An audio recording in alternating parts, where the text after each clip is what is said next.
Right now, somewhere in a field, a blade of grass is growing using an atom that once spelled a thought inside a stranger's brain. That stranger has been dead for 40 years. The atom didn't notice. It doesn't know it was ever part of a person or a dinosaur or the bottom of an ancient sea. It's just busy being grass. And every atom inside you right now is on the exact same journey. You're just the current stop. This isn't a metaphor. It's chemistry. You think of your body as a thing you own. It's closer to a crowd you're temporarily standing in the middle of. Around 7 billion atoms are arranged into you right now, and you didn't make a single one of them. You borrowed them from food, from water, from the air. And the universe has a strict no-keeping policy. Most people picture death as disappearing. The lights go out, and you're gone, erased into nothing. That's the part everyone gets wrong. Nothing about you actually disappears. Not one atom. They just stop being you. And the strangest part isn't even what happens after you die. It's something that's already happening to you right now while you're alive. But to see it, you have to follow the atoms out. In 1789, a French chemist named Antoine Lavoisier worked out a rule the universe has never once broken. Matter is neither created nor destroyed. It only changes form. Lavoisier was later beheaded in the French Revolution, and even then, the rule held. Every atom in his body kept going. They always do. So follow them. After your heart stops, your cells run out of oxygen and begin to break themselves apart from the inside. The bacteria that spent your whole life in your gut, kept in check, suddenly have no boss. Within days, they spread outward and start taking the body apart, molecule by molecule. This isn't decay in the sad sense. It's disassembly.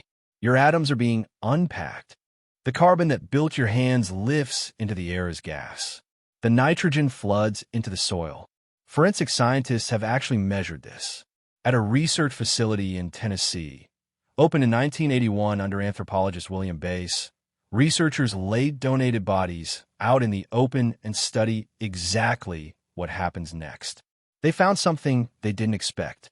A decomposing body doesn't poison the ground around it. It detonates it with life. They call the spot a cadaver decomposition island. The patch of earth beneath a body becomes a sudden explosion of fertility. The grass grows greener. Insects arrive in waves. Microbes multiply by the billion. For a brief window, the deadest thing in the forest becomes the most alive. You don't leave the world. You feed it. And it gets stranger, because the atoms leaving your body aren't ordinary, and they were never really yours to begin with. The iron in your blood, the iron that's carrying oxygen through you as you watch this, was forged in the core of a dying star that exploded before the sun existed. The calcium in your teeth, the same. The oxygen you're breathing was made in stars. The astronomer Carl Sagan said we're made of star stuff, and people quote it like poetry. It isn't poetry. It's a supply chain. You are a temporary collection of ancient stellar debris that briefly learned how to think about itself. And when you die, that debris is simply returned to circulation. Bury a body, and the atoms move into soil, into roots, into the plants that grow there, into the animals that eat the plants. Cremate it, and the carbon rises straight into the sky and joins the air everyone around you is breathing. There's no version of this where you stay put. There's no version where you end. Here's the fact that breaks most people. Take a single breath in right now. Statistically, some of the atoms you just inhaled were once inside the lungs of every person who has ever lived. Julius Caesar, a peasant from the Bronze Age, someone you loved who's already gone. The air has been recycled so many billions of times that you are constantly breathing in pieces of the dead. And one day, without ceremony, they'll be breathing in pieces of you. But the strangest part isn't what happens after you die. It's that this has already been happening your entire life. You're not made of the atoms you were born with. Not even close. Your stomach lining replaces itself every few days. Your skin every few weeks. Your skeleton rebuilds itself over about 10 years. With every meal you eat and every breath you exhale, atoms check in and atoms check out. Scientists estimate that within a year, the overwhelming majority of the atoms in your body have been swapped for new ones. Think of who you were 10 years ago. That person is physically gone. You're wearing a different body now and using their name. You've been quietly dying and rebuilding your whole life, cell by cell, atom by atom, and you never felt a thing. The you from 10 years ago has almost entirely left the building. You replaced them, so completely that you never noticed there was anyone to replace. Death isn't the moment your atoms leave. Your atoms have always been leaving. Death is just the last exhale, the one where new atoms finally stop arriving to take their place. The flow doesn't reverse. It just keeps going in one direction without you. And this is where the dread is supposed to live. The idea that nothing of you survives. But look closer, because the opposite is true. Everything of you survives.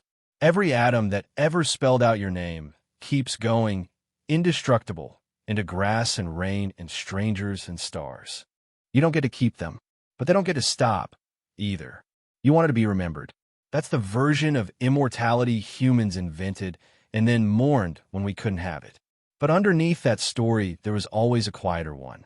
You were never a permanent thing in the first place. You were a pattern the universe held together for a few decades, made of parts on loan, parts that were here long before you and will be here long after. The pattern ends. The material is eternal. The same atoms that were a star, then an ocean, then a dinosaur, then you will go on to be soil and a tree and an animal, and one day, impossibly far from now, maybe another mind that looks up and wonders where it came from. You will not know it's you. There won't be a you to know, but the stuff of you will be there, in everything, doing what it has always done. People imagine death as being shut in the dark forever. It's not that. It's the exact opposite. It's being handed back to everything. You've already been 1,000 things you don't remember. You'll be 1,000 more you'll never see. The only strange part, the only part that was ever temporary, was this brief stretch in the middle where the atoms briefly arranged themselves into someone who could be afraid of losing them.